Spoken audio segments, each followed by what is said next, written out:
নমস্কার বন্ধুরা, কেমন আছো সবাই? আশা করি ভালো আছো। চলে এসেছি নতুন একটা ভিডিও নিয়ে।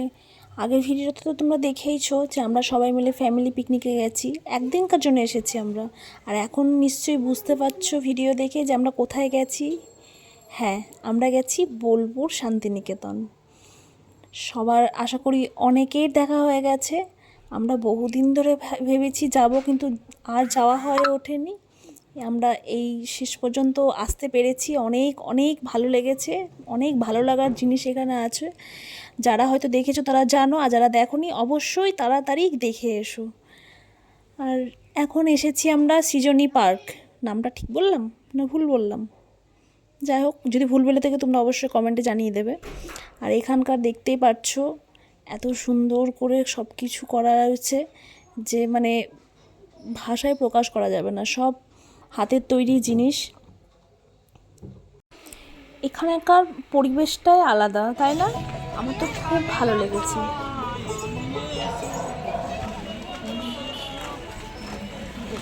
চারিদিকে, আর আমরা যখন যাই না তখন একটু ভিড়ভাটাটা একটু কম ছিল। এখন হয়তো 25শে ডিসেম্বর পর থেকে খুব ভিড় হবে। আমরা গেছি 23 তারিখ, তার জন্য একটু ভিড়টা কম ছিল, ওই জন্য শান্তিভাবে সব দেখতে পেরেছি। আর সত্যি খুব ভালো লেগেছে আমার। প্রত্যেকটা জিনিস সুন্দর ওখানে, মানে যেটাই দেখছি সেটাতেই ছবি তুলছি, ওই জন্য অনেকটা সময় এখানে লেগে গেছে। আর এই যে এখন এসে গেছি আমরা পুতুল ঘর। এখানে বিভিন্ন রকম পুতুল রয়েছে, সবই হাতের তৈরি। আর ঠান্ডাটা খুব একটা ছিল না বলে সেইভাবে অসুবিধা হয়নি, এমনি সোয়েটার ছাড়াই ঘুরতে পেরেছি। আর যে স্টেজ করা রয়েছে, এখানে মনে হয় কোনো ফাংশন আছে সন্ধ্যের দিকে হয়তো, এখন ওরা রিহার্সেল করছে। আর এই যে দেখো মাটির বাড়িটা কত সুন্দর লাগছে না দেখতে। সত্যি যদি মানে এই প্ল্যানিংটা আমাদের হঠাৎই হয়েছে, যদি না যেতাম কী যে মিস করতাম। অনেক দিন ধরেই ভেবেছি, কিন্তু আমরা যেতে পারিনি, সেইভাবে সুযোগ হয়নি, কারো সাথ পাইনি। আর এই এসেছি। আর এই যে দেখতে পাচ্ছ এখন অনেক স্টুডেন্টও এসেছিল।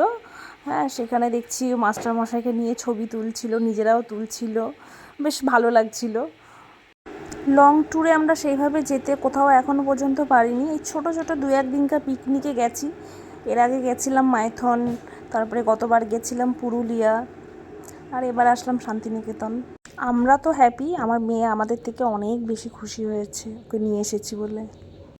সব বাবা মাই তো চায় সন্তানদের এই যে ছোট ছোট ইচ্ছেগুলো পূরণ করতে। আমি মনে করি যখন সন্তান ছোট থাকবে তখন বাবা মার দায়িত্ব তাকে খুশি রাখার, আর যখন সন্তান বড় হয়ে যাবে তখন তাদের দায়িত্ব মা বাবাকে খুশি রাখার। যাই হোক, আর এই যে এখন বাউল গান হচ্ছে চারিদিকে।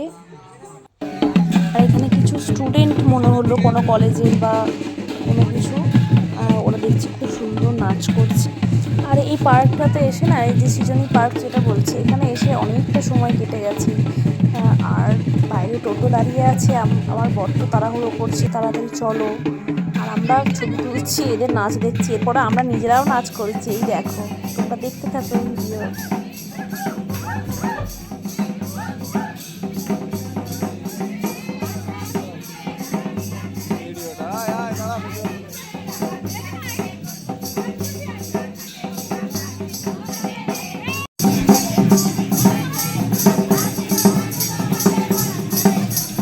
সবাইকে দেখতাম, মানে সবার ভিডিওতে দেখতাম কোথাও না কোথাও গিয়ে হয়তো নাচ করছে এইভাবে। আজকে আমিও করছি, বেশ ভালো লাগছে, বেশ এনজয় করছি এই মুহূর্তটাকে।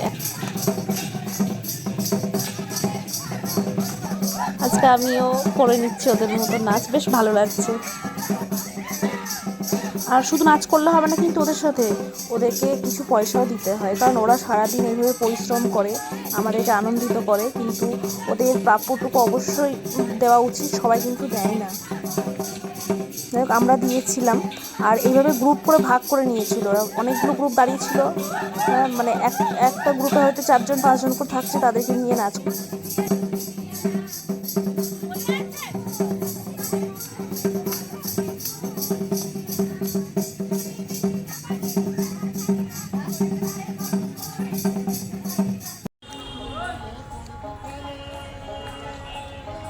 আমরা এসে গেছি আরও একটা জায়গাতে। এই জঙ্গলটা অনেকে হয়তো চেনে, এটা খুব পপুলার একটা সিরিয়াল হয়েছে এই জঙ্গলটাতে, ওখানকার বাসিন্দারা বলছে এবং টোটোওয়ালাও বলছে, জানি না কতটা সত্যি কতটা মিথ্যে। যাই হোক, তোমরা দেখতে থাকো। অসাধারণ জায়গাটা, সত্যি সুন্দর, আমার তো খুব ভালো লেগেছে। আমি তো ছুটে ছুটে বেড়াচ্ছি, আমি আমার মেয়ে দুজনই। আর এখানে একটা সিরিয়াল হয়েছে, সত্যি কি হয়েছে, কি বলো তোমরা, কি নাম সিরিয়ালটা? তোমরা যদি নাম জেনে থাকো অবশ্যই কমেন্ট করে জানিও। আজকে ভিডিওটা তাহলে এই পর্যন্ত, পাশে থেকো, চ্যানেলটাকে সাবস্ক্রাইব করে দিও। আর হ্যাঁ, একটা লাইক একটা কমেন্ট করতে কিন্তু ভুলো না। আর এখন আমি কিছু ফটো শ্যুট করে নিই, আর এই ফটোগুলো সব আমার শর্টস ভিডিওতে দেখতে পাবে। আমার মেয়ে আর আমি পুরো জঙ্গল জুড়ে ছুটে বেড়াচ্ছি নিজের মতো করে, কেউ কিছু বলার নেই, কেউ কিছু বাধা নেই, নিষেধ, নিজের মতো করে খুব আনন্দ করছি। যাই হোক বন্ধুরা, দেখা হবে পরের একটি ভিডিওতে। টাটা।